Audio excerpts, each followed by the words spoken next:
Physical equilibrium पढ़ने के बाद में हम बात करते हैं केमिकल इक्विलिब्रियम की। तो केमिकल इक्विलिब्रियम का मतलब क्या हुआ, जिसके अंदर ऐसी रिएक्शन जिसमें केमिकल कंपोजिशन चेंज होता है उसको हम क्या बोलते हैं, केमिकल रिएक्शन। तो हम बात कर रहे हैं केमिकल इक्विलिब्रियम।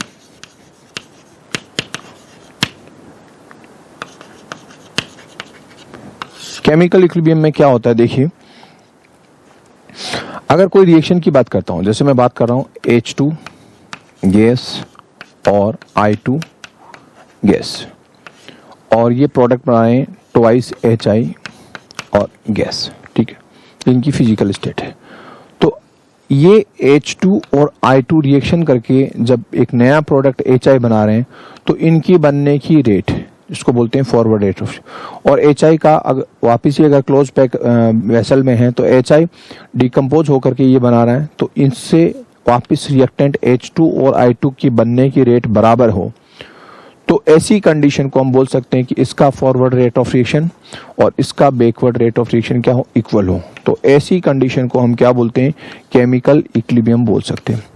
केमिकल इक्विलिब्रियम बोलने का मतलब क्या है कि केमिकल रिएक्शन में हो रहा है, इसकी फॉरवर्ड रेट ऑफ रिएक्शन और इसका बैकवर्ड रेट ऑफ रिएक्शन क्या हो गया, इक्वल हो गया। तो ऐसी रिएक्शन को हम क्या बोलते हैं, केमिकल इक्विलिब्रियम बोल रहे हैं। इक्विलिब्रियम सेटअप होता है कब, जब वो रिवर्सिबल रिएक्शन हो।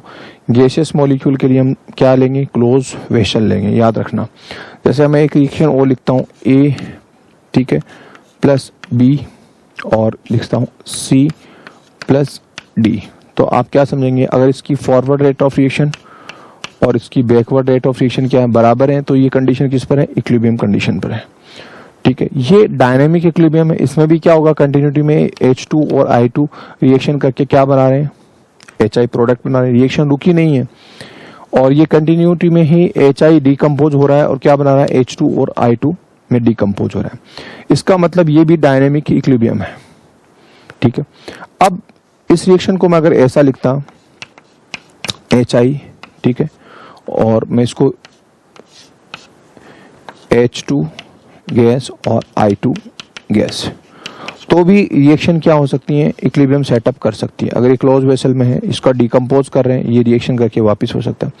तो अगर मैं इसका लिखने का मोड चेंज कर दूं, ठीक है, तो भी ऐसा नहीं है कि इक्विलिब्रियम सेटअप नहीं होगा, इक्विलिब्रियम सेटअप अब भी हो सकता है। क्लोज वेसल में होगा, फॉरवर्ड रेट ऑफ रिएक्शन और बैकवर्ड रेट ऑफ रिएक्शन क्या होगी, बराबर होगी। रिएक्शन का अगर मैं मोड चेंज कर दूं तब भी क्या होगा, ये इक्विलिब्रियम सेटअप होगा। अब मैं स्टार्टिंग में इनकी क्या कंसंट्रेशन लेता हूं, स्टार्टिंग में जब मान लीजिए मेरा बीकर है, यहाँ पर मैं यहाँ बात कर रहा हूँ, आप समझिए, मैं पॉइंट लिखा दूंगा लास्ट में, ये बीकर है, क्लोज वेसल है, यहाँ पर सिर्फ रिएक्टेंट है, यहाँ पर प्रोडक्ट नाम की कोई चीज नहीं है। हम मान लीजिए 10 मोल रिएक्टेंट के हैं, प्रोडक्ट कितना है, 0, ठीक है, प्रोडक्ट तो बना ही नहीं है। अब मैं स्टार्ट करता हूँ रिएक्शन को, कंडीशन प्रोवाइड कराता हूँ, ये रिएक्टेंट किस में कन्वर्ट होने लग जाएंगे, प्रोडक्ट में, तो धीरे धीरे तो कम होंगे, ये बनेंगे। उसके बाद में मान लो ये रिवर्सिबल रिएक्शन है, रिएक्टेंट किस में कन्वर्ट होना स्टार्ट हो गए, प्रोडक्ट में। ये 10 से ये कम होकर के 9 बनेगा, ये 1 बनेगा, 1 मोल बन गया। मान लो और कम हुआ, 8 बना, उसके बाद में ये 2 बना, फिर ये क्या हुआ, और कम हुआ, क्या लिखेंगे, 7, ये 3, इस तरह से ये कम होता जाएगा, वो बनता जाएगा, ठीक है। एक कंडीशन मान लो और एक मान लो कम करता हूँ, यहाँ 6 और ये क्या हुआ, 4, ठीक है। इस दौरान वापस भी ये इधर जो प्रोडक्ट जो बना उसमें से थोड़ा सा 0.25 या 0.35 इतना % वापस क्या हो रहा है, पीछे रिएक्शन स्टार्ट करने लगे। एक कंडीशन मान लो, इस कंडीशन पर ऐसा हुआ कि इसका रिएक्टेंट का प्रोडक्ट में कन्वर्ट होना, प्रोडक्ट का रिएक्टेंट में कन्वर्ट होना क्या हो गया, बराबर हो गया। तो अब ये कंसंट्रेशन फिक्स हो गई, ये इक्विलिब्रियम कंडीशन आ गई। तो अब बोलेंगे कि इक्विलिब्रियम पर रिएक्टेंट की कंसंट्रेशन कितनी है, आप बोलेंगे 6 मोल, प्रोडक्ट की कितनी है, 4 मोल। अब कंटिन्यूटी में इधर इससे इधर कन्वर्ट हो रहा है, इससे इधर, मान लो इसमें 1 मोल इधर जा रहा है, 1 मोल इधर आ रहा है, इधर से 2 मोल जा रहे हैं, इधर से मान लो 2 मोल जा रहे हैं 1 सेकंड में, पर सेकंड में। तो ये डायनेमिक इक्विलिब्रियम है, लेकिन कंसंट्रेशन फिक्स हो गई कब, जब इक्विलिब्रियम सेटअप हो गया। ये इक्विलिब्रियम पर ये कंसंट्रेशन मान लो, ठीक है।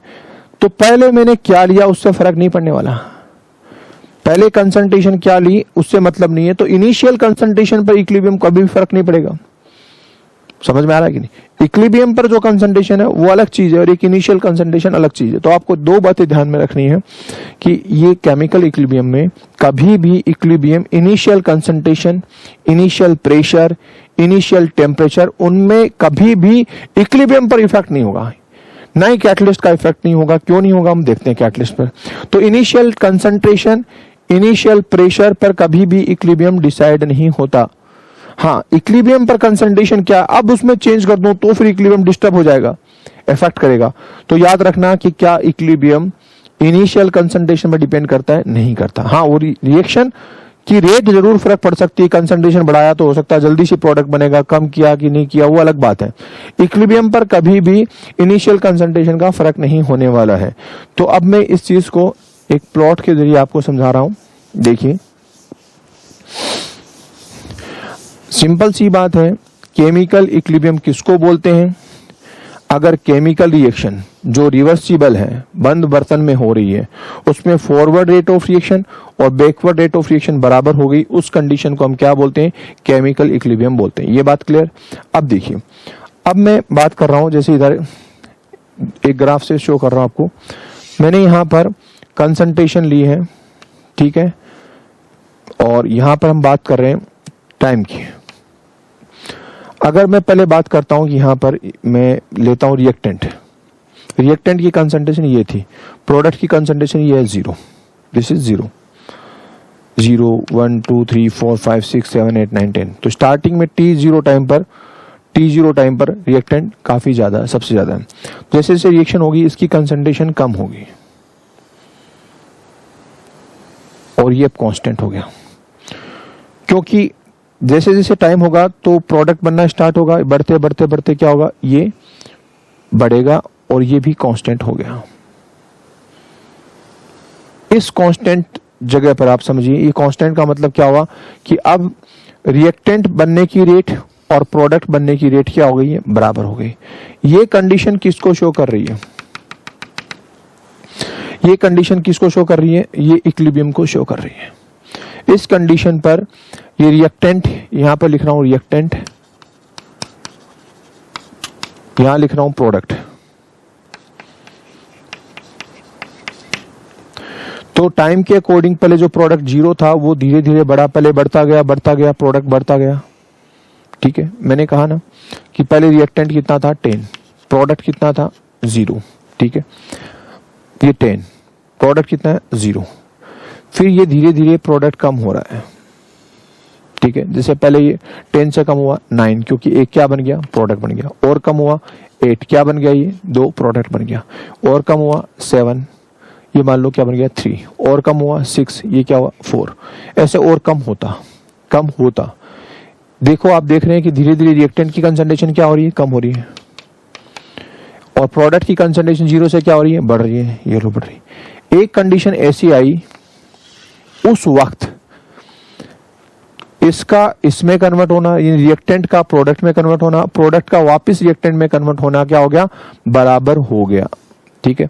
तो यहां ये रिएक्टेंट है वो प्रोडक्ट में कन्वर्ट होना स्टार्ट हुआ, ये रिएक्टेंट स्टार्ट हुआ थोड़ा, वापस भी ये प्रोडक्ट में कन्वर्ट हुआ थोड़ा सा, रिवर्सिबल रिएक्शन तो हो गई स्टार्ट, ये हो गया, ये भी हो रही है।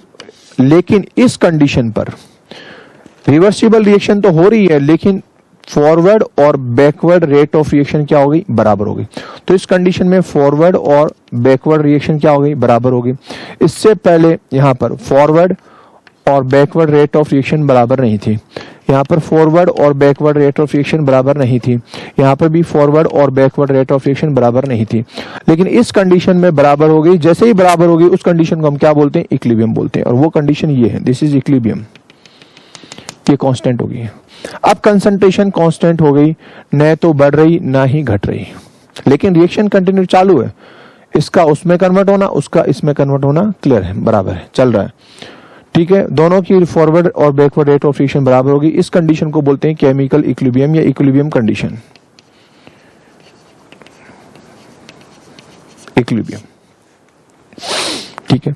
अब देखिए क्या होता है, इक्विलिब्रियम पर मैं कैटलिस्ट यूज करता हूं, इक्विलिब्रियम कंडीशन पे मैं क्या करता हूं, अगर कैटलिस्ट यूज करता हूं या किसी रिवर्सिबल रिएक्शन पे कैटलिस्ट रिएक्शन यूज कराता हूं, तो कैटलिस्ट तो क्या करेगा, रेट ऑफ रिएक्शन को बढ़ाता है, तो वो क्या करेगा, इस इक्विलिब्रियम को जल्दी सेटअप करा देगा, क्योंकि वो फॉरवर्ड रेट ऑफ रिएक्शन को फास्ट कराएगा। वैसे ही वो वही कैटलिस्ट क्या करेगा, बैकवर्ड रेट ऑफ रिएक्शन को भी क्या करेगा, फास्ट करेगा। तो ये कंडीशन जल्दी आ जाएगी, ये कंडीशन जल्दी आ जाएगी। अगर मैं क्या यूज करता हूं, कैटलिस्ट यूज करता हूं, तो मैं कैटलिस्ट यूज करता हूं तो ये कंडीशन क्या होगी, थोड़ी जल्दी मिल जाएगी मुझे। ये लो, ये यहां मिल रही थी, इतने टाइम पे मिल रही थी, इस टाइम पे मिल रही थी, ये इस टाइम पर ही मुझे इक्विलिब्रियम कंडीशन मिल गई। जैसे मान लो पहले मुझे 10 मिनट में मिल रही थी, तो अभी 8 मिनट में ही कंडीशन मिल जाएगी, क्योंकि वो कैटलिस्ट तो फॉरवर्ड रिएक्शन पे भी काम कर रहा है और बैकवर्ड रिएक्शन पे भी काम कर रहा है, तो मुझे इक्विलिब्रियम जल्दी मिला। ये इक्विलिब्रियम की कंडीशन जल्दी अचीव हो गई। क्यों हो गई अचीव? क्योंकि इस बार मैंने क्या यूज किया, कैटलिस्ट यूज किया। ऐसा कैटलिस्ट यूज किया जो रेट ऑफ रिएक्शन को बढ़ाता है, प्रमोट करता है, फास्ट करता है, तो ऐसे कैटलिस्ट को बोलते हैं पॉजिटिव कैटलिस्ट, जो रेट ऑफ रिएक्शन को बढ़ाए। तो रेट ऑफ रिएक्शन को बढ़ाएगा तो फॉरवर्ड रेट ऑफ रिएक्शन को भी बढ़ाएगा और बैकवर्ड रेट ऑफ रिएक्शन को भी बढ़ाएगा। ऐसे कैटलिस्ट को हम बोलते हैं पॉजिटिव कैटलिस्ट बोलते हैं। अगर ऐसा कैटलिस्ट हमने यूज किया है रिवर्सिबल रिएक्शन पर, तो हमारा इक्विलिब्रियम क्या होगा, जल्दी अचीव हो जाएगा, यहीं पर ही अचीव हो जाएगा। पहले 10 मिनट लग रहे थे, मान लो 10 सेकंड लग रहे थे, अभी 8 मिनट या 8 सेकंड में ही अचीव हो गया। समझ में आ रहा है कि नहीं? तो अगर मैं रिवर्सिबल रिएक्शन पर क्या करता हूं, कैटलिस्ट यूज करता हूं जो रेट ऑफ रिएक्शन को बढ़ा रहा है, तो क्या होगा, इक्विलिब्रियम जल्दी स्टेबलाइज हो जाएगा, जल्दी इक्विलिब्रियम मिल जाएगा आपको। ये बात समझ में आती है? अगर मान लो इमेजिन करो मैंने एक ऐसा कैटलिस्ट यूज किया, कैटलिस्ट का मतलब ये नहीं कि हमेशा रेट ऑफ रिएक्शन को बढ़ाए, ऐसे सब्सटेंस जो रेट ऑफ रिएक्शन को कंट्रोल करते हैं, चाहे तो बढ़ा भी सकते हैं, कुछ घटा भी सकते हैं। मान लो मैंने नेगेटिव कैटलिस्ट यूज किया जो रेट ऑफ रिएक्शन को क्या करता है, कम करता है, तो उस कंडीशन में क्या होगा कि दोनों पर, फॉरवर्ड पर भी अप्लाई होगा वो तो, और बैकवर्ड पे भी। तो फॉरवर्ड में रिएक्टेंट का प्रोडक्ट में कन्वर्ट होने की रेट क्या हो जाएगी, स्लो हो जाएगी। इसी तरह से प्रोडक्ट की रिएक्टेंट में कन्वर्ट होने की रेट क्या हो जाएगी, स्लो हो जाएगी। तो जो इक्विलिब्रियम जो सेटअप होना था वो क्या होगा, थोड़ा टाइम लेकर सेटअप होगा, वो रिएक्शन थोड़ी स्लो होने की वजह से। तो अब जो इक्विलिब्रियम यहां सेटअप हो रहा था और अब ये इक्विलिब्रियम यहां सेट होगा। इसी तरह से प्रोडक्ट का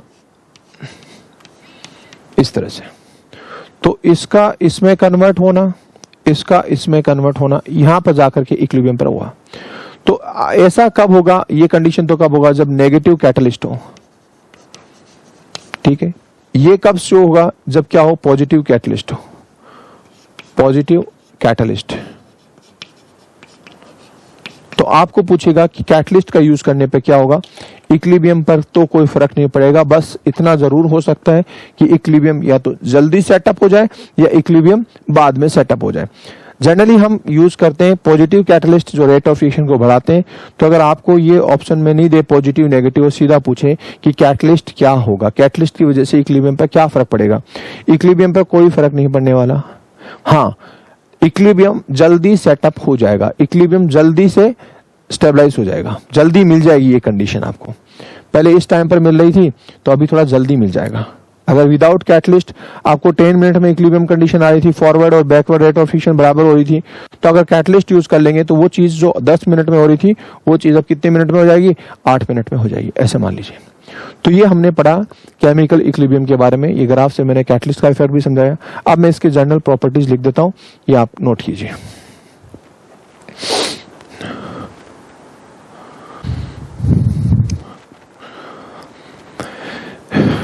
तो जो हमने अभी समझा केमिकल इक्विलिब्रियम के बारे में, तो उसके जनरल कैरेक्टर्स क्या हैं, तो वो हम पॉइंट आउट अगर लिखना चाहें तो हम लिख सकते हैं कि कैरेक्टरिस्टिक ऑफ केमिकल इक्विलिब्रियम क्या। सबसे पहले बात करते हैं at equilibrium both the forward and backward reaction proceed at the same rate. हम पहले ही बात कर चुके हैं कि इक्विलिब्रियम पर फॉरवर्ड रेट ऑफ रिएक्शन और बैकवर्ड रेट ऑफ रिएक्शन क्या होगी, इक्वल होगी। At equilibrium, both the forward and backward reaction proceed at same rate. Forward rate of reaction और backward rate of reaction क्या होंगी, इक्वल रेट पर होंगी। उस कंडीशन को हम क्या बोलते हैं, इक्विलिब्रियम हो गए। चलिए हम बात करते हैं equilibrium is dynamic in nature. इसका मतलब क्या हुआ कि रिएक्टेंट कंटिन्यूसली प्रोडक्ट में कन्वर्ट हो रहे हैं, रुक नहीं रहे हैं, चाहे वो फॉरवर्ड रेट ऑफ रिएक्शन और बैकवर्ड रेट ऑफ रिएक्शन बराबर है। इसका मतलब ये थोड़ी है कि रुक गए, कंटिन्यूटी में रिएक्टेंट प्रोडक्ट में कन्वर्ट हो रहे हैं और उसी स्पीड से, उसी रेट से क्या होंगे, प्रोडक्ट कंटिन्यूटी में वापस क्या होंगे, रिएक्टेंट में कन्वर्ट हो रहे हैं। तो ये रिएक्टेंट का प्रोडक्ट में और प्रोडक्ट का रिएक्टेंट में कन्वर्ट होना चालू रहता है, रुकता नहीं है, चाहे इक्विलिब्रियम स्टेबल हो जाए तब भी। इसका मतलब इक्विलिब्रियम को हम क्या बोल सकते हैं, डायनेमिक नेचर का होता है। At equilibrium all macroscopic properties, macroscopic properties की बात कर रहे हैं। जैसे प्रेशर, ठीक है, प्रेशर, डेंसिटी, कंसंट्रेशन, ठीक है, और कलर एटसेट्रा, इस तरह की प्रॉपर्टीज। तो बोलता है at equilibrium all macroscopic properties become constant. Equilibrium stabilise होने के बाद में उस इक्विलिब्रियम का प्रेशर, उस इक्विलिब्रियम पर सॉल्यूशन या जो भी केमिकल, उसकी डेंसिटी या उसकी कंसंट्रेशन या उसका कलर, वो चेंज नहीं होता। अब आपको लगेगा कि कलर जैसे ब्लू, इक्विलिब्रियम पर ब्लू हो गया, तो वो जब तक इक्विलिब्रियम सेटअप रहेगा आपको वो ब्लू ही नजर आएगा। हम सोच रहे हैं कि रिएक्शन रुक गई, लेकिन रुकती नहीं है, वो डायनेमिक है, चलता रहता है। बस हुआ क्या है, फॉरवर्ड और बैकवर्ड रेट ऑफ रिएक्शन बराबर हो गई। तो आपसे पूछे कि एट इक्विलिब्रियम, कंसंट्रेशन चेंज हो रही है सॉल्यूशन की? नहीं होगी। प्रेशर चेंज हो रहा है? नहीं होगा। डेंसिटी चेंज हो रहा है? नहीं हो रहा है। कलर चेंज हो रहा है? नहीं हो रहा है। तो हम क्या बोल रहे हैं कि ये सब के सब कांस्टेंट है। कब? इक्विलिब्रियम कंडीशन पे। कौन सी प्रॉपर्टीज? इनको क्या बोलते हैं? मैक्रोस्कोपिक प्रॉपर्टीज भी बोलते हैं। अब देखिए अगला point, when equilibrium can be establish only when none of the products is allowed to escape out, यानी कुछ भी मॉलिक्यूल बाहर नहीं निकलने चाहिए। प्रोडक्ट के मॉलिक्यूल, मान लीजिए गैस बना प्रोडक्ट, कुछ गैसेस मॉलिक्यूल बना और वो बाहर निकल गया, तो बताओ वापस पीछे कैसे जाएगा? रिवर्सिबल रिएक्शन कैसे हो गए? जब पीछे ही नहीं जाएगा, वापस रिवर्सिबल नहीं होगा, तो फॉरवर्ड और बैकवर्ड रेट ऑफ रिएक्शन बराबर कैसे होंगी? जब बराबर नहीं होगी तो इक्विलिब्रियम स्टेबलाइज कैसे होगा? तो कहने का मतलब क्या हुआ कि इक्विलिब्रियम स्टेबलाइज करने के लिए आपको ये रिएक्शंस कैसे वेसल में करानी पड़ेगी? क्लोज वेसल में करानी पड़ेगी। ये बात समझ में आई? चलिए अगला देखते हैं, chemical equilibrium can B approached from either direction. दोनों डायरेक्शन से इक्विलिब्रियम स्टेबलाइज हो सकता है। जैसे मान लीजिए मैंने लिखा ए और ये बी, ए है बी में कन्वर्ट हो रहा है, इसकी रेट और बी की ए में कन्वर्ट होने की रेट क्या हो सकती है? बराबर हो गई, तो उसको हम क्या बोल सकते हैं? Chemical equilibrium. तो ये ए से जब बी में हो रहा है और मैं इस रिएक्शन को ऐसा लिखता कि बी और ए, इसी रिएक्शन को मैं बोलता बी लेकर के अब रिएक्शन स्टार्ट करता, तो बी का ए में और ए का बी में कन्वर्ट होना भी क्या हो सकता है? बराबर हो सकता है। ऐसी कंडीशन में भी इक्विलिब्रियम सेटअप हो सकता है और ऐसी कंडीशन में भी सेटअप हो सकता है। तो chemical equilibrium can B approach from either direction. ठीक है, अगला, catalyst only help in attaining the equilibrium earlier. सिर्फ जल्दी स्टेबलाइज करेगा। जो नॉर्मल टाइम अभी मैंने डायग्राम बनाया था 10 मिनट में हो रहा था स्टेबलाइज, मान लो, तो कैटलिस्ट लेंगे तो हो सकता है वो जल्दी हो जाए, और नेगेटिव कैटलिस्ट लें तो उस टाइम से भी ज्यादा क्या हो, डिले हो जाए। तो पॉजिटिव कैटलिस्ट, जनरली कैटलिस्ट हम पॉजिटिव लेते हैं, तो क्या करता है? जल्दी स्टेबलाइज हो जाता है, क्योंकि catalyst forward rate of reaction को भी बढ़ा देता है और बैकवर्ड रेट ऑफ रिएक्शन को भी बढ़ा देता है, तो इक्वल काम कर रहा है। तो ये क्या करेगा? रेट ऑफ रिएक्शन बढ़ाने की वजह से केमिकल इक्विलिब्रियम दोनों तरफ से बढ़ रही है, फॉरवर्ड की भी बढ़ रही है, बैकवर्ड की भी बढ़ रही है। तो दोनों तरफ से रेट ऑफ रिएक्शन बढ़ने की वजह से क्या होगा? ये जल्दी इक्विलिब्रियम सेटअप हो जाएगा और कुछ नहीं। तो इसका सिर्फ रोल इतना ही है कैटलिस्ट का कि इक्विलिब्रियम सेटअप जल्दी हो जाएगा। और नेगेटिव ले लेता हूं तो इक्विलिब्रियम का टाइम सेटअप होने का टाइम बढ़ जाता है। ये हमने कुछ जनरल कैरेक्टर्स पढ़े, इनको आप नोट कीजिए।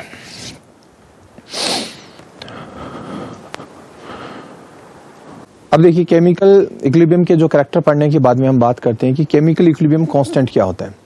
तो चलिए हम एक रिएक्शन पर कंसीडर करते हैं कि कैसे हम केमिकल इक्विलिब्रियम कांस्टेंट को फाइंड करते हैं। जैसे मान लो एक रिएक्शन है A प्लस बी और ये मान लो प्रोडक्ट बना रहा है C और D, ठीक।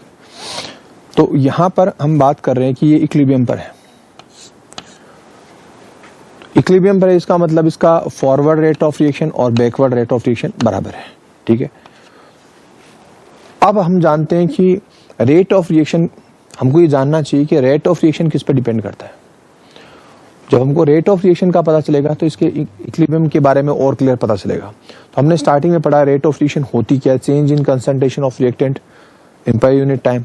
तो उसको एक्सप्लेन करने के लिए एक साइंटिस्ट था, उसने केमिकल इक्विलिब्रियम समझाने के लिए एक रेट दिया, ला दिया, उसको बोलते हैं Guldberg Waage law. Goldberg and Wahge,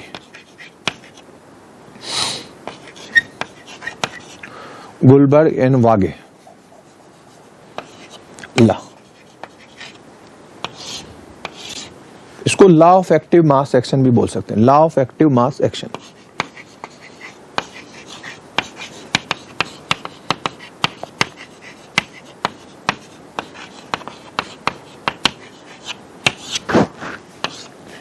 law of active mass action क्या है, इसके अंदर क्या बताया ये देखिए। उन्होंने कहा कि कोई भी रिएक्शन, जैसे हम बात करते हैं ये रिएक्शन की बात करते हैं ए और ये बनाना प्रोडक्ट पी, ठीक है। तो उन्होंने कहा कि रेट ऑफ रिएक्शन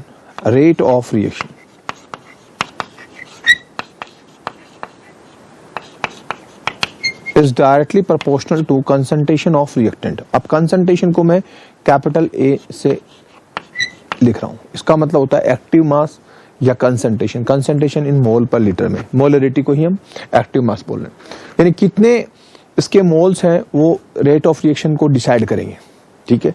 उनको हम क्या बोलते हैं, एक्टिव मास। तो rate of reaction directly proportional to active mass of reactant. मान लो ये रिएक्शन को मैं ऐसे लिखता है ए प्लस बी, और ये रिएक्शन क्या बना रही है, प्रोडक्ट बना रही है पी।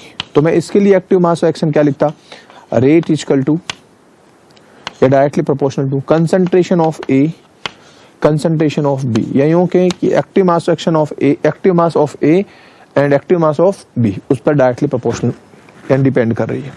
तो मैं इसको ये प्रोपोर्शनल सिंबल हटाऊं, कांस्टेंट लगाऊं कोई भी, तो मैं इसको क्या लिख सकता हूं, rate of reaction equal to K concentration of A. अगर मैं मान लीजिए इस पर अलग अलग लिख रहा हूं, यहाँ पर रेट इक्वल टू क्या है, ए एंड बी, इसलिए इसका एक्टिव मास और इसका एक्टिव मास दोनों का मल्टीप्लाई कर रहे हैं, इसलिए हम इसको क्या बोलते हैं, law of active mass action. तो गुलबर्ग एंड वागेला क्या बोलता है कि रेट ऑफ रिएक्शन है वो रिएक्टेंट की कंसंट्रेशन पे डायरेक्टली प्रोपोर्शनल होती है, उन पर डिपेंड करती है। रेट ऑफ रिएक्शन किस पर डिपेंड करती है, रिएक्टेंट की कंसंट्रेशन पर डिपेंड करती है। तो हम इसको law of action active mass action को हम लिख सकते हैं कि rate of reaction directly proportional to concentration of reactant, यह मैंने इसके लिए लिखा। तो यहाँ पर इसको मैं ऐसे लिख सकता हूँ, rate equal to K concentration of A, this is concentration of, इसको रेट लॉ भी बोलते हैं या गुलबर्ग और वागेला भी बोलते हैं, ठीक है। चलिए इस पर और डिस्कस करते हैं। देखिए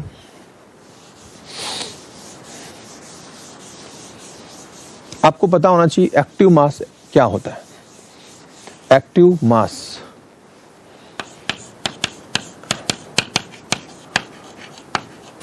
मास का मतलब क्या हुआ, मोलरिटी से, molarity concentration in terms of molarity, इसको स्क्वायर ब्रैकेट से रिप्रेजेंट करते हैं, ठीक है। तो मोलरिटी आपको पता है कि कैसे निकालते हैं मोलरिटी, मोलरिटी इक्वल टू हम क्या लिख सकते हैं, molarity moles of solute, mole upon volume. 1 litre volume में कितने मोल सॉल्यूट के डिजोल हैं, प्रेजेंट है। अगर वॉल्यूम मिलीलीटर में है तो मैं इसको क्या करूंगा, 1000 से मल्टीप्लाई कर दूंगा ऊपर, यानी इसके नीचे 1000 से डिवाइड किया था तो ऊपर मल्टीप्लाई कर दिया। इस तरह से मोलरिटी को हम निकाल सकते हैं, मोल लीटर इनवर्स में इसकी यूनिट लिख सकते हैं। जैसे फॉर एग्जांपल मैंने कहा कि मैंने एक रिएक्शन में 34 ग्राम अमोनिया काम में ले रहा हूं, रिएक्शन में 34 ग्राम यूज कर रहा हूं, तो इसका एक्टिव मास कितना होगा, एक्टिव मास ये आपको बताना है, कैलकुलेट करना है। तो 34 ग्राम अमोनिया जब रिएक्शन में इन्वॉल्व हो रही है तो इसका एक्टिव मास कितना है, तो हम एक्टिव मास को हम कैसे निकालेंगे, तो एक्टिव मास ऑफ अमोनिया तो हम कैसे निकालते हैं, जैसे मोलरिटी निकालते हैं, मोल्स ऑफ क्या है, एक्टिव मास एक्शन, इसकी बात कर रहे हैं। इक्वेशन क्या दे रहा हूं कि 34 ग्राम अमोनिया 1 लीटर सॉल्यूशन में डिजोल है, 1 लीटर सॉल्यूशन में डिजोल है। तो हम सबसे पहले निकालेंगे मोल्स, तो मोल्स ऑफ अमोनिया कैसे निकालेंगे, मोल क्या होता है, given mass upon molar mass. Ammonia का मोलर मास कितना होता है, 14 + 3 17, तो इसका ये हो गया 17, और गिवन मास कितना है 34 ग्राम, तो 34 ग्राम और ये 17 ग्राम मोलर मास, तो मोल्स हो गए 2। तो इसका जो एक्टिव मास है 2 मोल पर लीटर, ठीक है, सॉरी ये तो मोल्स हो गया। मोल्स निकालने के बाद में आप क्या कर सकते हैं, एक्टिव मास निकालना है, तो एक्टिव मास के लिए हमारे पास फॉर्मूला है moles of solute upon volume, और ये मिलीलीटर में है तो आप क्या करेंगे 1000 से मल्टीप्लाई करेंगे, लीटर में तो कोई दिक्कत नहीं है। तो यहाँ पर क्या दे रखा है, लीटर में दे रखा है, तो आप सीधा क्या लिख सकते हैं, लीटर। अगर ये यहाँ पर 1 लीटर की बजाय अगर मैं यहाँ लिख देता हूँ 500 मिलीलीटर, तो वॉल्यूम मुझे क्या लिखना पड़ता है 500। तो चलिए 500 मिलीलीटर लेकर के हम इस पर कंसीडर करते हैं। तो मोल्स तो कितने फाइंड हुए 2, और वॉल्यूम कितना है 500 मिलीलीटर, मिलीलीटर में है तो इसको लीटर में कन्वर्ट करने की 1000 से डिवाइड करूंगा, या यूँ कहें कि ऊपर 1000 से मल्टीप्लाई कर दो। तो ये कट करेंगे तो यहाँ पर आया 2 और 2 से मल्टीप्लाई किया तो 4।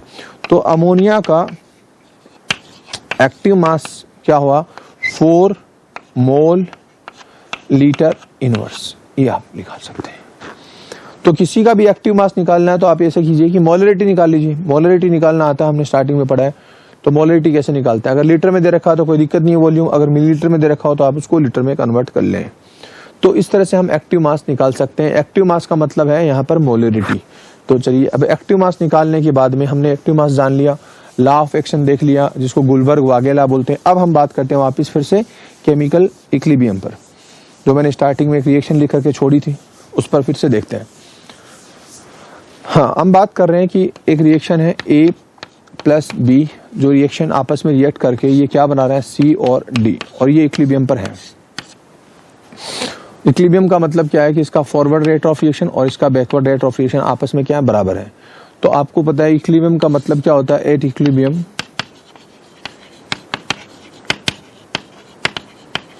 Forward rate of reaction equal to backward rate of reaction, ये हम हमेशा याद रखेंगे। तो चलिए हम बात करते हैं according to Guldberg and Waage rule, Guldberg and वागे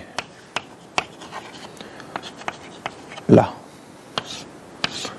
क्या देखते हैं कि अब बात करते हैं forward rate reaction, forward reaction, forward reaction की बात करते हैं। तो rate of reaction, forward rate of reaction क्या होगा, फॉरवर्ड रेट ऑफ रिएक्शन,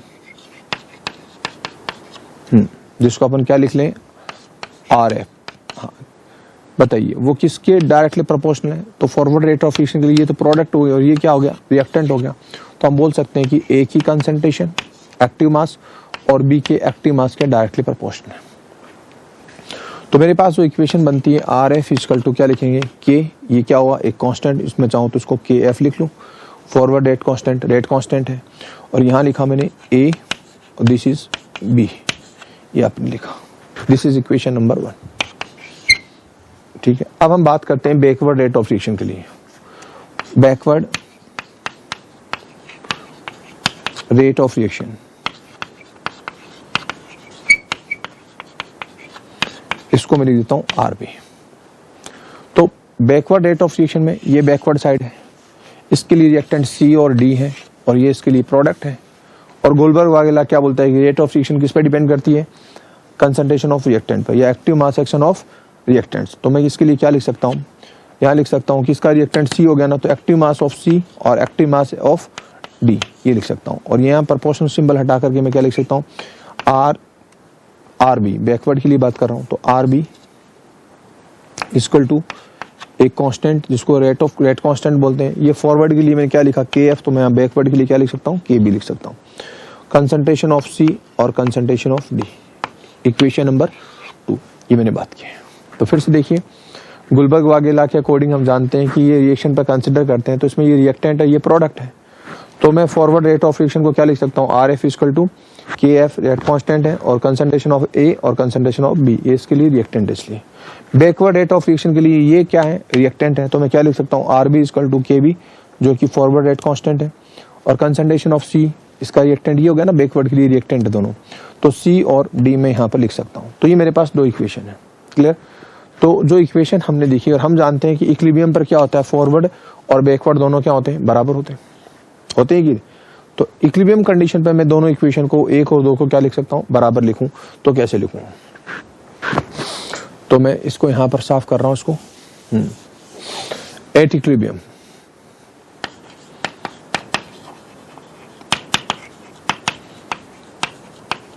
आपको पता है क्या होता है, forward rate of reaction equal to backward rate of reaction. हम हर वक्त वो याद रखेंगे, इक्विलिब्रियम पर ये होता है, ठीक है। तो चलिए अब हम बात करते हैं फॉरवर्ड क्या है और बैकवर्ड क्या है। फॉरवर्ड रेट ऑफ रिएक्शन ये है, ठीक है, और ये क्या है, बैकवर्ड रेट ऑफ रिएक्शन, ठीक। तो मैं इसको क्या लिख रहा हूं यहां पर, फॉरवर्ड के लिए मेरे पास क्या, इसकी जगह क्या लिख सकता हूं, KF concentration of A, active mass of A and active mass of B. ये हमने इस इक्वेशन को यहाँ लिखा। इक्वल टू यहाँ से क्या लिख सकता हूँ, के बी, तो एक्टिव मास ऑफ सी और एक्टिव मास ऑफ डी, ये हमने यहाँ पर लिखा, दोनों को बराबर कर दिया। ठीक है, तो चलिए अब मैं इसको साफ कर रहा हूँ।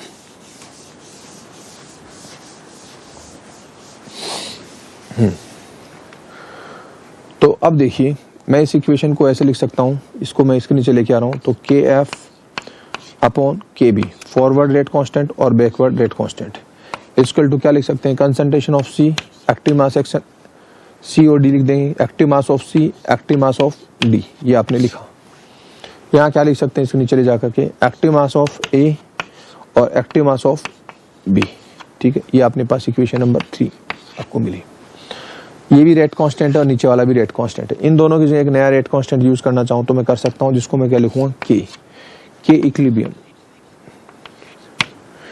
इक्विलिब्रियम कांस्टेंट की जिसको क्या लिख रहा हूँ, के इक्विलिब्रियम, क्योंकि ये इक्विलिब्रियम पर है, दोनों फॉरवर्ड और backward rate of reaction equal होगी, तो इस रेशियो को एक नए कांस्टेंट के फॉर्म में लिख रहा हूँ, के इक्वल टू क्या लिख सकता हूँ, active mass of C, active mass of D upon active mass of A और एक्टिव मास ऑफ बी। और इस इक्विलिब्रियम को, के को क्या बोलते हैं, इक्विलिब्रियम कांस्टेंट। के को क्या बोलते हैं, इक्विलिब्रियम कांस्टेंट, ये इक्विलिब्रियम कांस्टेंट है। इसको मैं कंसंट्रेशन के टर्म में अगर लिखना चाहूं तो मैं क्या लिख सकता हूं, केसी इन टर्म्स ऑफ कंसंट्रेशन। ठीक है, जैसा भी यहां लिखा रहा हूं। और मैं गैसियस मॉलिक्यूल के लिए पार्शियल प्रेशर के टर्म में लिखता हूं तो मैं इसको क्या लिख सकता हूं, केपी लिख सकता हूं। तो इस के को मैं क्या लिख सकता हूं, तो केसी या फिर क्या लिख सकता हूं, केपी। तो कंसंट्रेशन के टर्म में लिखता हूं केसी और पार्शियल प्रेशर के टर्म में क्या लिखता हूं, अगर गैसियस मॉलिक्यूल है तो वहां पर कंसंट्रेशन न लेकर के हम क्या करते हैं, गैसों का पार्शियल प्रेशर लेते हैं कंसंट्रेशन जगह, तो वो प्रेशर के फॉर्म में लिखेंगे तो हम उसको क्या, केसी न बोल करके इक्विलिब्रियम कांस्टेंट क्या बोलेंगे, केपी।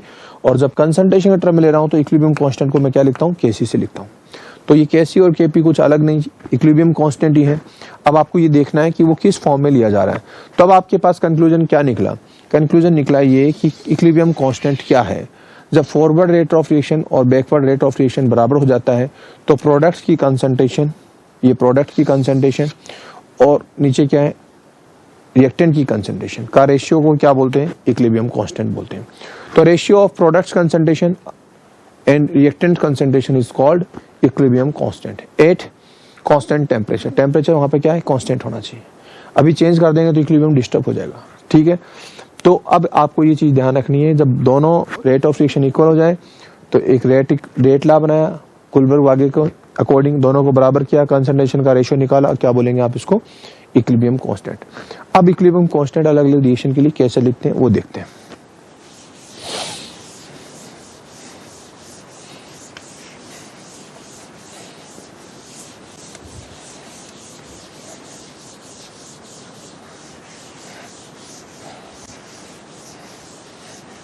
देखिए, अगर मैं आपको एक इक्वेशन देता हूं 2a, ठीक है, c प्लस डी, और कहूं कि इसके लिए इक्विलिब्रियम कांस्टेंट लिखिए, तो आप डायरेक्ट कैसे लिखेंगे कि के इक्विलिब्रियम कांस्टेंट, और कंसंट्रेशन के टर्म में ले बोल रहा हूं तो मैं कैसे लिखूंगा, के सी इक्वल टू क्या लिखेंगे, कंसंट्रेशन ऑफ प्रोडक्ट्स, तो आप लिखेंगे active mass of C, active mass of D upon 2a है तो 2 बार लिखें, या फिर एक्टिव मास ऑफ ए और 2 बार है तो 2 बार ए लिखें, या फिर इसका क्या कर दें, स्क्वायर कर दें। इस तरह से आपको क्या लिखना आना चाहिए, इक्विलिब्रियम कांस्टेंट लिखना आना चाहिए।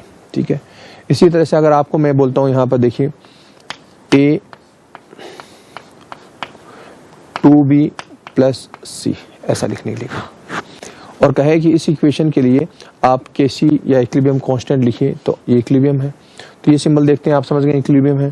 तो अब मैं क्या लिख सकता हूँ, केसी कंसंट्रेशन के टर्म में क्या लिखूंगा, पहले प्रोडक्ट की कंसंट्रेशन, तो आप प्रोडक्ट की कंसंट्रेशन कैसे लिखेंगे, बी का कंसंट्रेशन का क्या, एक्टिव मास, ऐसे 2 बार लिखना है तो या तो 2 बार लिखो या फिर क्या लिख दो, स्क्वायर लिख दो। और उसके बाद में active mass of C upon reactant, reactant A है तो आप क्या लिख सकते हैं, एक्टिव मास ऑफ ए, ये क्या इसके लिए केसी। अब इनके एक्टिव मास अगर आपको पता हो, यहाँ पे वैल्यू रख करके आप क्या कर सकते हैं, केसी कैलकुलेट कर सकते हैं। अब मैं इसको रिएक्शन के फॉर्म में लिख रहा हूं।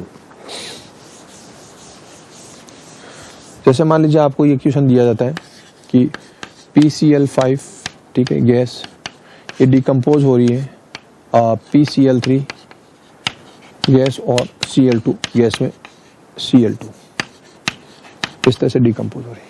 और आपसे कहें कि इसके लिए इक्विलिब्रियम कांस्टेंट लिखिए, तो आप क्या लिखेंगे, Kc concentration of PCl3 concentration of Cl2 या active mass of chlorine. Active mass का मतलब किस किस रेशियो में इन्वॉल्व हो रहा है, कितने रेशियो में, कितनी कंसंट्रेशन, कितने मोल्स हैं वो इसके रिएक्शन में इन्वॉल्व हो रहे हैं, उसको बोलते हैं एक्टिव मास।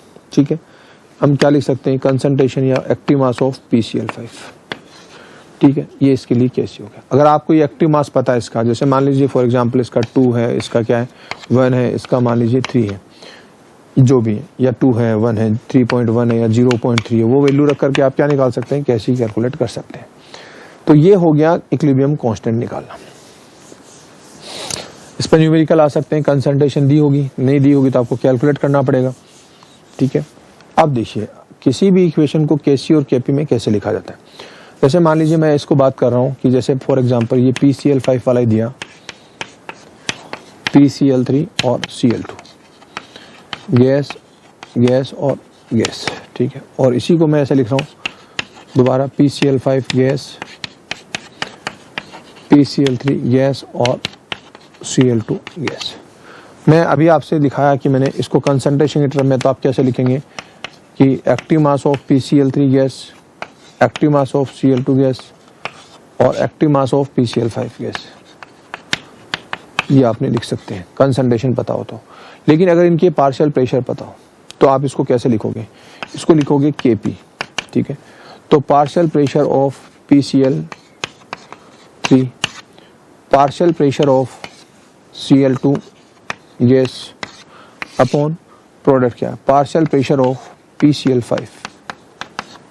ये आप इस तरह से लिखोगे, ऐसा लिखा जाएगा। ये गैस तो है ही, आपको पता है, इनके जो पार्शियल प्रेशर दिए होंगे वो आप यहाँ पे वैल्यू निकालिए और क्या निकालेंगे, Kp निकाल सकते हैं। कंसंट्रेशन दिए हो तो क्या निकालेंगे, Kc निकाल सकते हैं।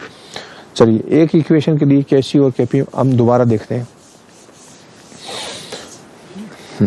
जैसे हम बात करते हैं H2 plus N2 twice NH3, ये मान लो सब गैस स्टेट में दे रखा, और थ्राइस H2 गैस। तो मैं Kp निकालने के लिए बोलता हूँ तो क्या लिखेंगे, पहले प्रोडक्ट, तो partial pressure of ammonia gas. ठीक है, अमोनिया गैस, लेकिन ये 2 हैं तो 2 बार लिखना पड़ेगा, तो क्या करेंगे, पूरे को क्या करेंगे आप स्क्वायर कर लेंगे, क्या करेंगे, या तो अब ऐसे 2 बार लिखो P partial pressure of ammonia, ऐसे लिख सकते हैं 2 मॉलिक्यूल। ठीक है, और अपन क्या लिख सकते हैं, partial pressure of H2, partial pressure of H2, फिर क्या लिखोगे, पार्शियल प्रेशर ऑफ H2, फिर क्या लिखोगे, पार्शियल प्रेशर ऑफ H2। ठीक है, तो मैं इसको अगर शॉर्ट में लिखना चाहूं तो कैसे लिख सकता हूं, तो यहां पर एक N2 भी है, तो क्या लिखेंगे, partial pressure of nitrogen N2। तो मैं इसको कैसे लिख सकता हूं, देखिए ये दोनों सेम है, 2 बार है, तो मैं सीधा इस पर कैसे लिखता हूं, partial pressure of ammonia whole twice, लिख सकता हूं कि नहीं। ठीक है, अपॉन क्या लिखें इसको, partial pressure of hydrogen, partial pressure of H2, कितनी बार है ये, 3 बार, तो क्यूब, और partial pressure of nitrogen, partial pressure of nitrogen. ये लो, इस तरह से इनकी जो भी वैल्यू रखे होंगे आपको रख देनी है, कैलकुलेट कर देनी है। आप क्या फाइंड कर लेंगे, Kp। ये एटमॉस्फेयर में भी हो सकते हैं, बार में भी हो सकते हैं, इनकी वैल्यू आप इस तरह से रख सकते हैं। क्लियर। तो आपके जनरली एक न्यूमेरिकल बनता है तो आपको Kc और Kp का फॉर्मूला लिखना आना चाहिए और आप उनमें वैल्यू पुट कर करके Kc और Kp कैलकुलेट कर सकते हैं। ये समझ में आया कि नहीं। तो अब हम बात करते हैं यूनिट ऑफ Kc और Kp।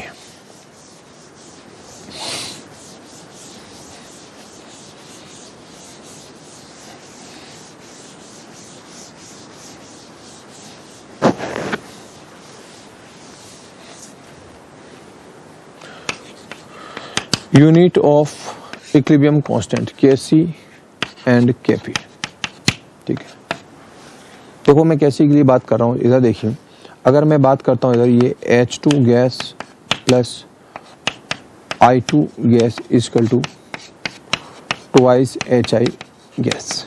ठीक है, तो मैं इसके लिए Kc लिख रहा हूं इस तरह से कि कंसंट्रेशन ऑफ HI ठीक है, 2 बार है तो मैं क्या लिख दिया स्क्वायर, ठीक है। और यहाँ पे क्या लिख सकता हूँ, कंसंट्रेशन ऑफ H2 और कंसंट्रेशन ऑफ I2, ये मेरा इक्वेशन। आपको पता है कंसंट्रेशन यूनिट क्या होती है, मोल लीटर, तो मोल और क्या लिख सकता हूँ लीटर, ये लो लीटर लिखा। लेकिन स्क्वायर है तो मैं क्या लिख सकता हूँ, मोल स्क्वायर और लीटर स्क्वायर लिखा आपने। यहाँ पर क्या लिखा आपने, मोल पर लीटर, इसकी यूनिट मोल पर लीटर, तो मैं क्या लिख सकता हूँ मोल, और ऊपर क्या लिखा लीटर, इसके लिए भी क्या लिख सकता हूँ मोल और लीटर। तो ये सब लीटर स्क्वायर से लीटर कैंसिल हो गया, मोल स्क्वायर से मोल स्क्वायर कैंसिल हो गया। तो मेरे पास यहाँ पर केसी की कोई यूनिट नहीं है, समझ में आया कि नहीं? तो मैं इसमें यूनिट लेस है इस कंडीशन। लेकिन मैं अगर ऐसी इक्वेशन दे देता हूँ यहाँ पर PCl5 PCl3 plus Cl2 gas gas और गैस, ठीक है। तो मेरे पास जो इसका फॉर्मूला क्या होगा, कंसंट्रेशन ऑफ PCl3 और concentration of Cl2 upon concentration of PCl5, ठीक है। अब आपको पता है इनकी यूनिट क्या होगी, मोल पर लीटर में, तो यहाँ पे क्या लिख सकता हूँ यूनिट मोल पर लीटर, इसके लिए भी क्या लिख सकता हूँ मोल पर लीटर, ठीक है। और नीचे क्या मोल पर लीटर, तो मैं क्या लिख सकता हूँ मोल और पर लीटर, ऊपर चला गया तो 1 लीटर से लीटर, मोल से मोल कट गया, तो इसकी यूनिट क्या आ गई कैसी की यहाँ पर मोल लीटर इनवर्स या पर लीटर, ये यूनिट बन गई। तो इस तरह से आप इनकी यूनिट निकाल सकते हैं। लेकिन अब मैं आपको थोड़ा एक शॉर्ट तरीका बता रहा हूँ, आपको क्या करना है। तो आपने देखा कि केसी और केपी किस पर डिपेंड करता है, इनकी कंसंट्रेशन पर डिपेंड करता है। तो मैं यहाँ पे क्या लिख देता हूँ कि केसी इक्वल टू कंसंट्रेशन, कंसंट्रेशन तो है ऊपर भी नीचे कंसंट्रेशन, तो और मैं यहाँ लिख देता हूँ ऊपर डेल्टा एन, ठीक है। अब डेल्टा एन का मतलब ये कितने मोल्स का डिफरेंस है, यहाँ पर 2 मोल्स है प्रोडक्ट, डेल्टा एन का मतलब यहाँ डेल्टा एन से सेंस है यहाँ पर moles of product minus moles of reactant है, ठीक है। तो यहाँ पर आप क्या लिखेंगे, 2 मोल है, 1 मोल इसका और 1 मोल इसका, तो मैं क्या लिख सकता हूँ डेल्टा एन की वैल्यू क्या लिखूंगा, delta N equal to products के मोल कितने हैं 2, रिएक्टेंट्स के मोल कितने बोलिए 1 + 1, तो कितना हो गया 0, तो डेल्टा एन की वैल्यू 0। तो किसी पर भी अब केसी की बात, कंसंट्रेशन की बात करता हूँ, कंसंट्रेशन को लिखता हूँ मोल पर लीटर से और इसकी पावर डेल्टा एन का मतलब 0, और किसी की भी पावर 0 हो तो क्या लिखते हैं 1, तो 1 को हम लिखे ना लिखें एक ही बात है। तो केसी का क्या हो गया, यूनिट लेस हो गया, केसी क्या हो गया यूनिट लेस, कट हो गया, ठीक है। अच्छा इसी तरह से इधर देखिए, अगर मैं बात करता हूँ केसी इक्वल टू कंसंट्रेशन, ठीक है, और मैं क्या लिखता हूँ डेल्टा एन, यहाँ पर 1 मोल इसका, 1 मोल इसका और 1 मोल इसका। तो अपने पास डेल्टा एन जो फाइंड कर रहे हैं वो कैसे निकालेंगे, delta N equal to product के मोल कितने हो गए 2 और 1 रिएक्टेंट का हो गया, तो डेल्टा एन की वैल्यू कितनी होगी 1 हो गई। तो मैं क्या लिख सकता हूँ केसी इक्वल टू कंसंट्रेशन को लिख रहा हूँ मोल पर लीटर में, ठीक है, और इसमें डेल्टा एन की वैल्यू कितनी है 1, तो मेरे पास यूनिट क्या होगी मोल लीटर इनवर्स होगी। अगर ये 2 होती तो मोल स्क्वायर लीटर स्क्वायर हो जाता, ठीक है, मोल स्क्वायर पर लीटर स्क्वायर। तो ये इस तरह से आप यूनिट निकाल सकते हैं। तो फाइनली मैं यूनिट निकालने के लिए आपको मैं ये सजेस्ट करूंगा कि आप ये याद रखिए कि जब भी केसी और केपी की यूनिट फाइंड करने के लिए आपको बोले तो आपके पास जो फॉर्मूला रहेगा कि केसी की यूनिट निकालने के लिए, तो आप लिखेंगे कंसंट्रेशन यानी mole per litre upon delta n. Delta n का मतलब समझ गए होंगे moles of product minus total moles of reactant, ये आप निकाल लेंगे। और केपी की यूनिट निकालना चाहें, अगर एटमॉस्फेरिक प्रेशर में निकालना चाहते हैं एटीएम में, तो एटीएम लिख करके आप लिख दो डेल्टा एन, और बार में निकालना चाहें तो बार में लिख सकते हैं, एटीएम की जगह क्या लिख दें बार लिख दें। तो इस तरह से आप क्या कर सकते हैं, केपी और केसी को आप यूनिट फाइंड कर सकते हैं। तो ये समझ में आया होगा। अब देखिए, तो हमने देखा कि इक्विलिब्रियम क्या होता है, केसी और केपी क्या है, इक्विलिब्रियम कांस्टेंट है ये।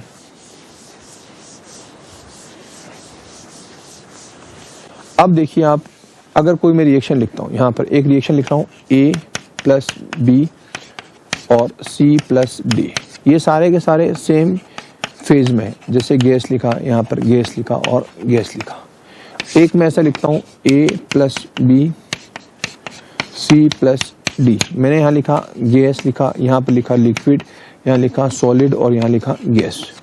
तो आप देख रहे हैं कि वो इक्विलिब्रियम तो उसमें भी है और इक्विलिब्रियम इसमें भी है। Forward rate of reaction equal to backward rate of reaction, forward rate of reaction equal to backward rate of reaction, both are at equilibrium, दोनों इक्विलिब्रियम पर है। लेकिन यहाँ पर सारा फिजिकल स्टेट क्या है, सेम है। तो ऐसे इक्विलिब्रियम को बोलते हैं होमोजीनस, होमोजीनस इक्विलिब्रियम। इसको क्या बोलेंगे, हेट्रोजीनस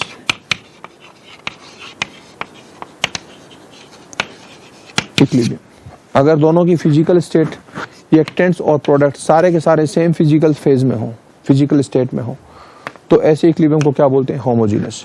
और अगर रिएक्टेंट्स और प्रोडक्ट डिफरेंट डिफरेंट फेज में हो तो उसको क्या बोलेंगे, हेट्रोजीनस। ठीक है, इस बात को याद रखिएगा। तो इसके बाद में आपको जो दूसरा इंपॉर्टेंट पॉइंट याद रखना है कि हम क्या करते हैं कि प्योर सब्सटेंस, जैसे फॉर एग्जांपल हम बात करते हैं कोई रिएक्टेंट जैसे ए है, ठीक है, वो लिक्विड फॉर्म में दे रखा है, तो हम उसके एक्टिव मास को हम क्या मान लेते हैं, 1 मान लेते हैं, उसमें कोई चेंजेस नहीं है। ठीक है, तो जब कोई भी रिएक्टेंट ए बी सी उसकी लिक्विड फॉर्म में दे रखा है तो हम उसका एक्टिव मास कितना कंसीडर करते हैं, 1। अगर वो सॉलिड में दे रखा है रिएक्टेंट, तब भी हम उसके एक्टिव मास को कितना कंसीडर करते हैं, 1। ठीक है, और इसी तरह से कोई मान लीजिए बहुत ज्यादा एक्सेस है, तब भी हम उसको क्या कर सकते हैं, अवॉइड कर सकते हैं, नेग्लेक्ट कर सकते हैं, क्योंकि उस कंडीशन में केमिकल काइनेटिक्स पढ़ते हैं तो पता चलता है कि उस पर रेट ऑफ रिएक्शन डिपेंड नहीं करती। तो यहाँ पर इसको हम लिक्विड फॉर्म में दे रखा हो तो क्या करेंगे, 1 मान लेंगे, और सॉलिड फॉर्म में दे रखा हो तो हम उसकी क्या मानेंगे, इसकी कंसंट्रेशन को यूनिक 1 मान लेंगे, 1 यूनिट मान लेंगे। ठीक है, इस बात का याद रखना है। तो हम किस किस को कंसिडर करेंगे, जब कोई रिएक्टेंट है वो एक्वस लिखा हुआ हो, एक्वस फॉर्म में हो तो हम उसको कंसिडर करेंगे। ऐसा लिखा रिएक्टेंट के पास में AQ, तो हम उसको कंसिडर करेंगे, 1 नहीं मानेंगे। अगर कोई रिएक्टेंट है वो गैस स्टेट में लिखा हुआ है तो हम उसको कंसिडर करेंगे।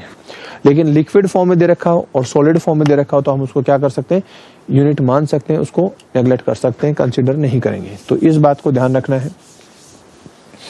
तो अब मैं आप लोगों को 2-3 इक्वेशन लिख रहा हूं और आपको उसका KC या KP फाइंड करना है। जैसे फॉर एग्जांपल मैंने एक लिखा यहाँ पर PCl5, ठीक है, और ये लिखा PCl3 + Cl2, ठीक है, ये गैस और ये गैस और ये गैस। तो इसका मतलब हम KC क्या लिखेंगे, KC = कंसंट्रेशन ऑफ PCl3 और कंसंट्रेशन या बोल सकते हैं एक्टिव मास ऑफ Cl2। ये गैस है, ये भी गैस है, अपॉन प्रोडक्ट के बाद में रिएक्टेंट, तो क्या लिखेंगे, कंसंट्रेशन ऑफ PCl5। ये भी गैस है तो इसलिए आपने लिखा गैस। तो इनकी जो भी वैल्यू होगी वो यहाँ पर रखेंगे और आप KC फाइंड कर लेंगे। ठीक है, ऐसे ही KP हुआ तो उसको फाइंड कर लेंगे। अब हम बात कर रहे हैं किसके लिए, अगर मान लीजिए मैं ये सेम फेज में दे रखा है इसलिए होमोजीनस, अब मैं हेट्रोजीनस देता हूँ। फॉर एग्जांपल मैंने ये दिया calcium carbonate CaCO3, this is solid state, equilibrium पर है, इसको गर्म किया था तो ये कैल्शियम ऑक्साइड क्या बना, सॉलिड + CO2 गैस। ये अलग अलग आपकी फिजिकल स्टेट में है। तो इसका मतलब ये जो इक्विलिब्रियम दिख रहा है वो आपको होमोजीनस तो नहीं है, क्या हेट्रोजीनस है।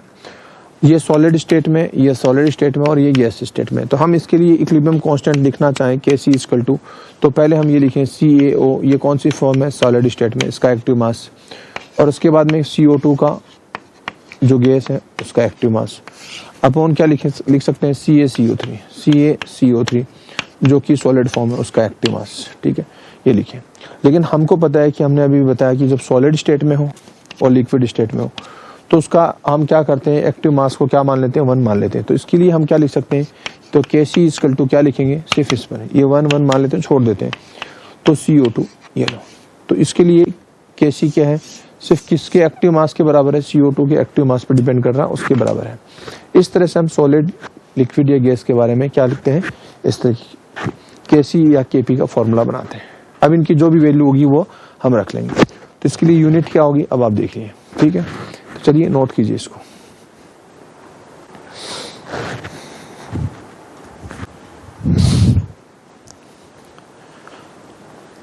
अब देखिए हमने देखा कि KC और KP कैसे फाइंड करते हैं।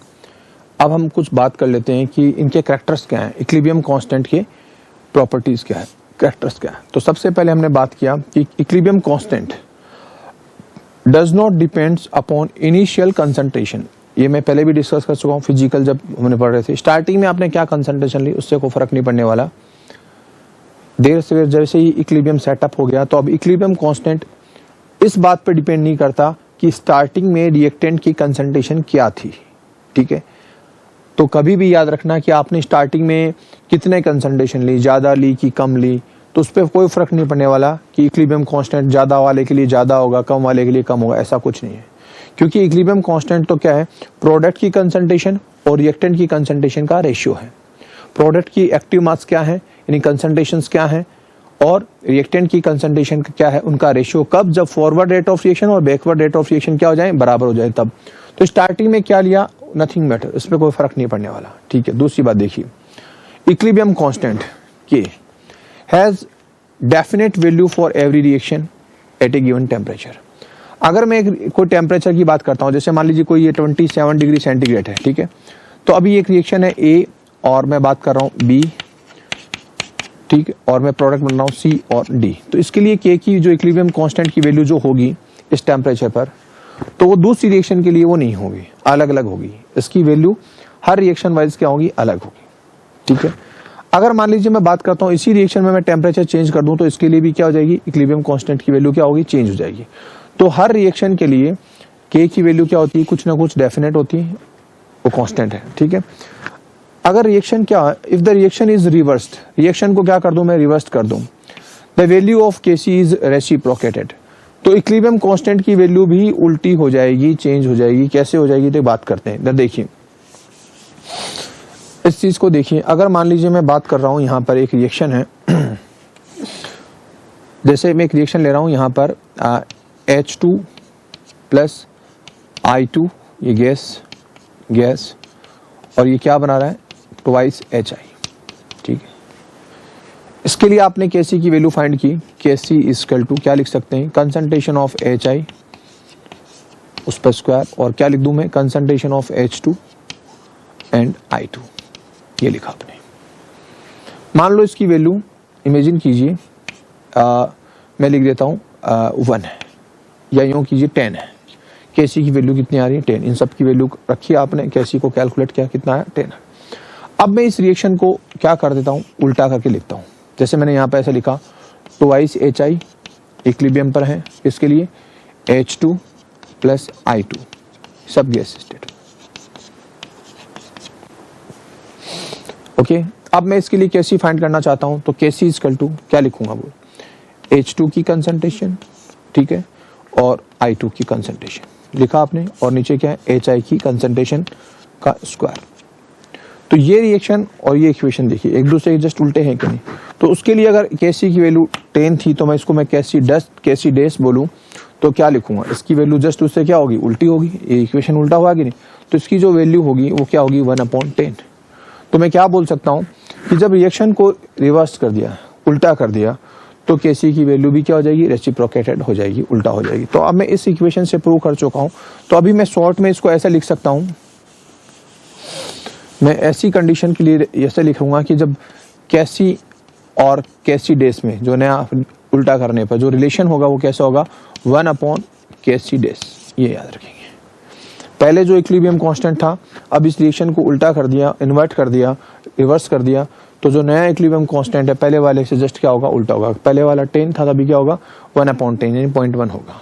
ठीक है, इस चीज को आप ध्यान रखिए। रिएक्शन को रिवर्स कर दें तो इक्विलिब्रियम कांस्टेंट रेसिप्रोकेटेड हो जाएगा। चलिए अगली देखिए, if the reaction is multiplied by A factor n की वैल्यू 2, 3, 4, 5 कुछ भी हो सकता है। तो अगर किसी रिएक्शन को n फैक्टर से मल्टीप्लाई कर दें, then the value of equilibrium constant becomes, क्या होगा, उसका n फैक्टर मल्टीप्लाई कर देंगे। जो नया इक्विलिब्रियम कांस्टेंट होगा पहले वाले का क्या होगा, n फैक्टर का पावर आप लिखेंगे। जैसे कैसे इस पावर n, जैसे 2 टाइम्स मल्टीप्लाई किया, तो अब इसको मैं प्रूव कर रहा हूं कैसे। इधर देखिए, इसको मैं ऐसा लिखा रहा हूं, जैसे मान लीजिए एक इक्वेशन लिख रहा हूं मैं यहां पर, एक इक्वेशन लिखता हूं a plus b equal to c, ये लिखा मैंने। ठीक, या ऐसा लिख देता हूं थोड़ा और आसान करने के लिए, यहां लिखता हूं 2a this is b plus c, ये लिखा मैंने। इसके लिए आप कैसे फाइंड करते हैं, क्या लिखेंगे, concentration of b, concentration of c upon concentration of, ये लिखा, ये आपने लिखा। तो मैं इसको ऐसे लिख सकता हूं, मान लीजिए इसकी वैल्यू मैं कितना मान रहा हूं, 2 मान लेता हूं। केसी की वैल्यू 2 है, कैलकुलेट किया आपने, केसी की वैल्यू कितनी फाइंड की आपने, 2 की। अब देखिए नई इक्वेशन है, उसमें क्या है, ये सब ए बी सी ऐसा कैसा इक्वेशन है, ए और बी और सी, लेकिन ये क्या है, जैसे जस्ट इससे 2 टाइम्स ज्यादा है, जैसे यहाँ पे लिखा 4a, यहाँ लिखा 2b और यहाँ पे क्या लिखा 2c। तो आप क्या देख रहे हैं कि यहाँ पर 2 है तो इसको इससे मल्टीप्लाई किया 2 से, तो कितना रखा 4, यहाँ पे 1 है तो यहाँ पे कितना लिखा 2, यहाँ पे 1 है तो यहाँ कितना लिखा। तो ये इक्वेशन अगर ऐसे आ रही तो मैं डायरेक्ट भी निकाल सकता हूँ, लेकिन अभी टेक्निकली मैं जैसे ये लिखा वैसे इसके लिए मैं कैसी फाइंड करता हूँ, तो मैं इसको कैसी फाइंड करूँ तो मैं क्या लिख सकता हूँ, इसके लिए कैसी डेस लिख लेता हूँ। चलिए तो क्या लिखूंगा कि जो b है, b के लिए मैं क्या लिखूंगा, b ओके इसका स्क्वायर, c का कंसंट्रेशन का स्क्वायर, और क्या लिखा a जो नीचे यहाँ पर लिखा ना a का कंसंट्रेशन का 4 लिखा कि नहीं।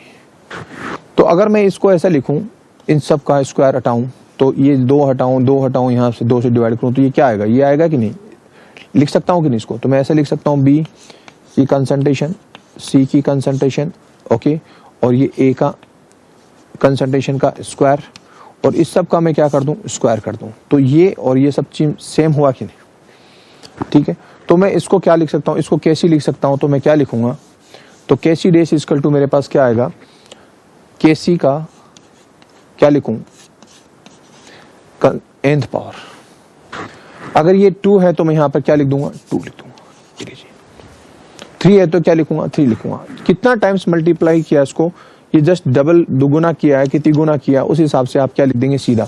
तो पहले केसी की वैल्यू 2 थी तो अभी केसी की वैल्यू कितनी आएगी, 2⁻², यानी कितना आएगा 4 आ जाएगा आंसर। तो आपको दोबारा फिर से ऐसा निकालना नहीं पड़ेगा। अगर आपको ऐसे रिएक्शन दे रखी है, एक रिएक्शन इससे दे रखी है, आपको ये देखना कि ये रिएक्शन में तो रीजन तो सेम ए बी सी, आप देख रहे हैं ये 2 है तो यहाँ पे कितना 4 है, ये 1 है तो यहाँ पे कितना 2 है, ये 1 है तो यहाँ पे कितना 2 है। इसका मतलब ये रिएक्शन और ये रिएक्शन में क्या है, इस रिएक्शन का ये एन फैक्टर कितना है 2 से मल्टीप्लाई किया है, तो इसका पावर कितना चला जाएगा, 2 चला जाएगा। तो मैंने यहाँ लिखा कि जो नया केसी डेस होगा वो केसी के लिए क्या रिलेशन होगा, केसी डेस equal to K C power N. ये फैक्टर है, कितना मल्टीप्लाई किया है, 2 टाइम्स किया है, 0.5 टाइम किया है, 1/2 किया, जैसा जैसा फैक्टर आएगा वैसा वैसा आप लिख सकते हैं। समझ में आया कि नहीं। तो अगर मान लो मैं इसको यहाँ पर इसको ऐसा लिख देता, यहाँ पर ए लिख देता, यहाँ पर 1/2 कर देता, यहाँ पर क्या लिख देता 1/2 कर देता, तो आप समझ गए होंगे कि अब इसको क्या किया है, 1/2 से मल्टीप्लाई किया है। तो अब नया जो केसी होगा वो केसी की वैल्यू मैं सीधा कैसे फाइंड कर सकता था, मैं लिख सकता था केसी डेस इक्वल टू पहले वाले केसी का क्या होगा 1/2 पावर पर लिख सकता, 1/n कर देता, 1/2 कर देता। n की वैल्यू यहाँ पर क्या होगी, n की वैल्यू क्या है 1/2 है, तो n की जगह क्या लिख देता 1/2 लिख देता। तो अगर पहले वाले की वैल्यू 4 होती केसी की वैल्यू, तो अभी केसी डेस की वैल्यू कितनी होगी 2 होगी, उसका रूट ले लो। पहले 16 था तो अभी कितना होगा 4 हो जाएगा। समझ में आया कि नहीं। पहले 100 था तो अभी कितना हो जाएगा 10 हो जाएगा। तो इस तरह से आप उसका स्क्वायर रूट निकाल लेंगे। तो ये आपने इसमें देखा ओके। और अगला लास्ट जो पॉइंट होगा वो देखिए, वो बोल रहा है कि अगर chemical reaction, if chemical reaction complete in more than 1 step, एक से ज्यादा स्टेप में हो रही है, then chemical equilibrium constant for overall reaction is equal to the products of equilibrium constant of all steps. If chemical reaction complete in more than 1 step, एक से ज्यादा स्टेप में रिएक्शन हो रही है, तो क्या होगा, the equilibrium constant of overall reaction, जो overall reaction होगी, नेट रिएक्शन होगी, उसका equilibrium constant is equal to the products of equilibrium constant of all steps. तो सभी equilibrium steps के, सभी स्टेप के जो equilibrium constant उनको आपस में मल्टीप्लाई कर दो, जो वैल्यू आ रही है वो ओवरऑल रिएक्शन के equilibrium constant के बराबर होगी। देखिए मैं इसको एक एग्जांपल से आपको एक्सप्लेन कर रहा हूं। जैसे मान लीजिए मैं यहां लिख रहा हूं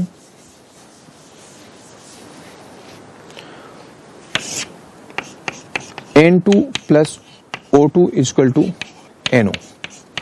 ये मैंने लिखा ट्वाइस NO ओके। अभी मैं एक इसके लिए अगर मैं बात कहूं कि ये इक्विलिब्रियम कांस्टेंट में है, ठीक है, इसके लिए अगर KC1, इसको मैं KC1 दे देता हूं, KC1, ठीक है, इसकी वैल्यू कुछ भी हो सकती है, जैसे KC1 की वैल्यू यहां पर मैं मान लेता हूं 2 है। और ये रिएक्शन अभी ऐसा नहीं हो रही है, अभी ये रिएक्शन को मैं लिख रहा हूं NO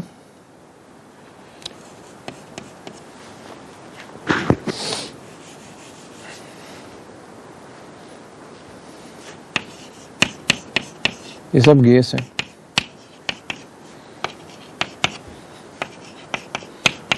प्लस O2 गैस, ये इक्विलिब्रियम है और ये बन रहा है ट्वाइस NO2 गैस। इसके जो इक्विलिब्रियम कांस्टेंट को मैं लिख देता हूं Kc2, और मान लो इसके Kc2 की वैल्यू दे रखी है 3, ठीक है। ये दो इक्वेशन, और अभी आपको बोलता है कि क्वेश्चन में देता है कि अगर ऐसी इक्वेशन दे दूं मैं N2 प्लस O2 और इक्वल टू ट्वाइस NO2,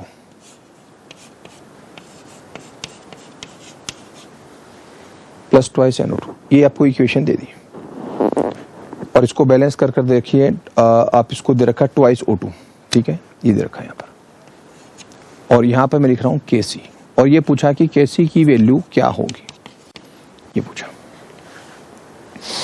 तो मैं पहले इसको प्रूव करता हूं। थ्योरी आपने देखी, थ्योरी के अकॉर्डिंग क्या बोल रहा है कि ये Kc है वो इसके और इसके इक्विलिब्रियम कांस्टेंट के मल्टीप्लिकेशन के बराबर होगी। देखिए, इस इक्वेशन के लिए मैं Kc फाइंड करना चाहता हूँ, तो इसके में लिए Kc में क्या लिख सकता हूँ, Kc इक्वल टू क्या लिख सकता हूँ, इसको Kc1 माना तो मैं इसको Kc1 मान लेता हूँ, ठीक है। इसके लिए मैं क्या लिखूंगा कि NO की कंसंट्रेशन उसका स्क्वायर अपॉन क्या लिख सकता हूँ, N2 गैस का कंसंट्रेशन और O2 गैस का कंसंट्रेशन, इक्वेशन 1। ओके, चलिए अब देखिए दूसरी इक्वेशन के लिए बात कर रहे हैं। इस इक्वेशन के लिए मैं क्या लिख सकता हूं, इसको Kc2 माना है तो Kc2 इक्वल टू क्या लिख सकता हूं, इसके लिए बोलिए NO2 का स्क्वायर, NO2 का स्क्वायर,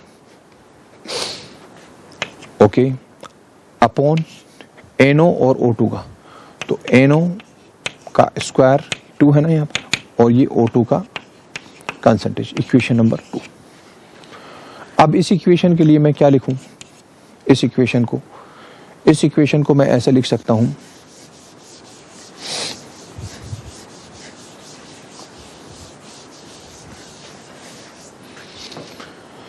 Kc इक्वल टू क्या लिखता हूं,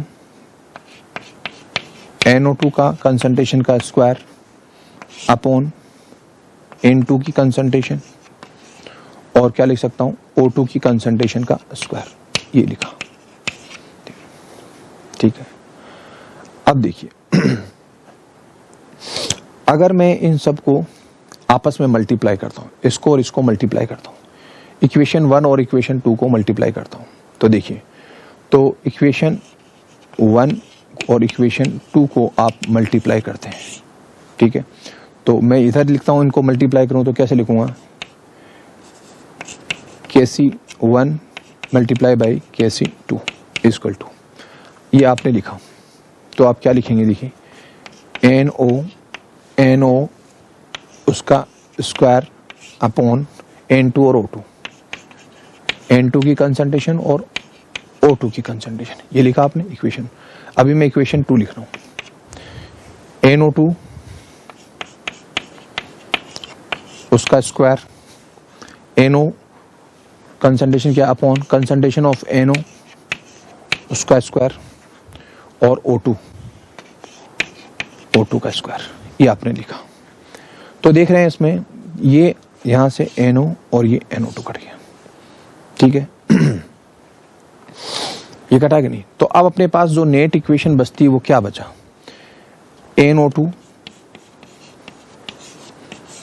उसका स्क्वायर अपॉन N2 उसकी कंसंट्रेशन और O2 और O2, तो क्या लिख सकते हैं, कंसंट्रेशन ऑफ O2 और उसका स्क्वायर। ये देख रहे हैं आप किसके बराबर है, इक्वेशन नंबर 3 के बराबर।